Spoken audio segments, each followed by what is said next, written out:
Hello everyone, I am Kayda and I'm excited to take you all on a tour of the Newport News Street Museum.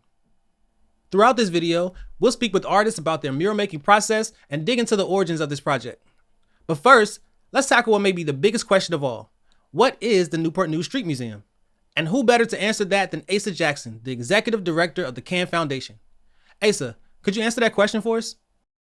The Newport News Street Museum is a collection of murals that we did throughout the city in partnership with the city of Newport News and Sherwin Williams and Golden Paint, of course. It is a public art project. You know, people are used to seeing murals go up, sometimes as a part of a, one location, one-off project at a time deal sometimes. And we wanted to sort of capture the festival feeling, but we wanted to sort of elevate the thinking behind it, elevating the work, elevating the concept of this specific project as a museum. Okay, so how were the themes selected for each of the murals? Oh, great question. Before we even selected the themes, we thought about which artists were dynamic. We knew for sure that we wanted to honor certain historic figures from the city. So as a curatorial team, we thought which artists could actually pull off some realistic portraiture, right? So there was a mix of that happening. Then there was, a few of the artists that we reached out to brought like a design element, thinking about people like Andrew Samuel Harrison, who has a very consistent aesthetic with his work publicly and, in the studio, as well as people like D. Kane and Alex Michael. So we kind of knew what they were going to bring to the table already, and sort of like thinking about placement for that, like where their design would look good highlighted in the city, right? So there was that component, but then there was also sort of a give and take a little bit with the community, because when you're dealing with public art, dealing with putting artwork on people's buildings, you have to consider the taste or request of the building owner and maybe the community itself, right? So thinking about that was very interesting too, like how to place what where. How to place what where? I love that. I imagine there's an infinite amount of questions that come with that, like who should place what where? We know every artist brings their own history and perspective. And speaking of history, some artists draw inspiration directly from the rich heritage of Newport News. Take, for instance, this mural of the legendary Ella Fitzgerald. Her story began right here in Newport News. Today, artist Austin Oz Miles immortalizes her legacy, reminding us of the profound connection between Ella and our community. That question that Asa posed earlier, that resonates with me. While documenting this project, I was privileged to witness artists grappling with and finding the answer to that very question in real time. How to place what where? Honestly, I don't know how I feel about it yet. Sometimes you need to come back and have some fresh eyes. Yeah. That's how I felt about many times in the face, and I'll come back and be like, oh, all right. Cool. So Yeah. I like it. But I need to step further away. Yeah, I'm about to say, did you get some distance? I did, but I can't see the whole thing, so I'm not going to rush that. I'm going to just leave it where it's at, because whatever I add will just be maybe like a blend here. Mm-hmm. I think the shadow could probably be blended a little bit better. I mean, the highlight could be blended a little bit better. Okay. But then again, maybe not, maybe not.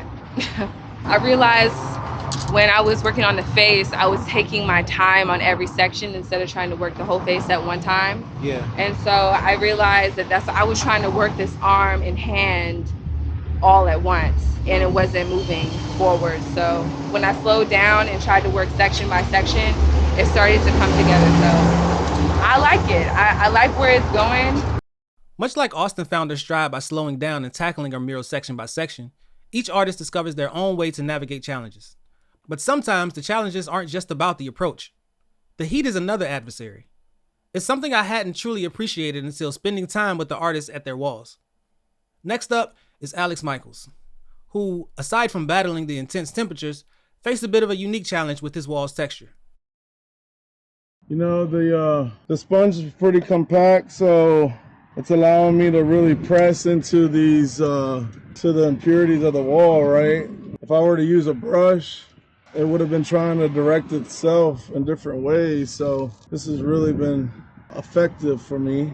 Without me outlining in a bold or black, then I'm going to bring certain lines to kind of distinguish, to determine certain shapes. What day is this for you on the wall? This is day 5. Yeah, day 5 for me. I think day 5 is good. I was a little worried. I was trying to prepare myself for the worst heat. The heat index is pretty high, so I wanted to make sure I was prepared for that. Luckily, it's not been treating me too bad today. The conditions artists face play a significant role. But what about the locations themselves? Each wall tells a story, and the chosen spot can elevate the impact of a mural. This led me to ask Asa a fundamental question. Asa, how did you decide on the specific location for each mural? Okay, so I'll give you some very specific examples. So I think the first mural that got started and went up was Andrew Samuel Harrison's.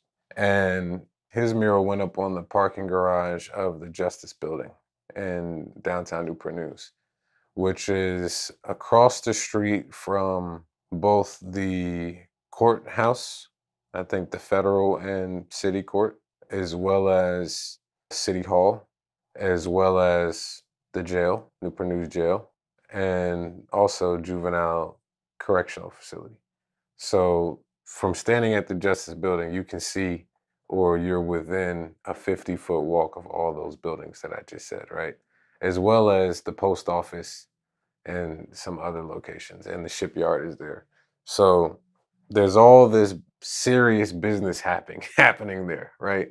And so looking at Andrew's work, the reason we chose that space for him is because his work is all about people. It's all about expression. It's all about emotion of people in groups. So looking at his work, it's probably I would say at least 1,000 faces, or if not more, 1,000 gestures, expressions of faces floating on that parking lot garage. And I think, looking at it, some of it is entertaining. Some of it is, some of the faces look distressed, or, like they might be going through some serious emotions. Some of them look perplexed. Some of them look happy. Some of them look sad. And I think that is symbolic in a way of the type of feelings and emotions that the people might be feeling coming down to that area of the city, right? So I think the placement of putting all those faces was appropriate there, sort of symbolic of the energy of the area. From the thoughtful insights of Asa Jackson to the firsthand experiences of artists like Austin Miles and Alex Michaels, we've had a glimpse into the incredible journey behind the Newport News Street Museum. These murals aren't just artworks. They're stories painted on the canvas of our city, and every location has been chosen with purpose and care. If you're curious to learn more about the mural locations or plan a tour, reach out to Kira. I'm sure she'll be more than happy to help you with that. Before we wrap up, we want to give a huge shout out to our invaluable sponsors, the City of Newport News, Sherwin Williams, and Golden Paintworks. Their support has been instrumental in bringing this project to life. While we've given you a snapshot today, there's so much more to explore and discover.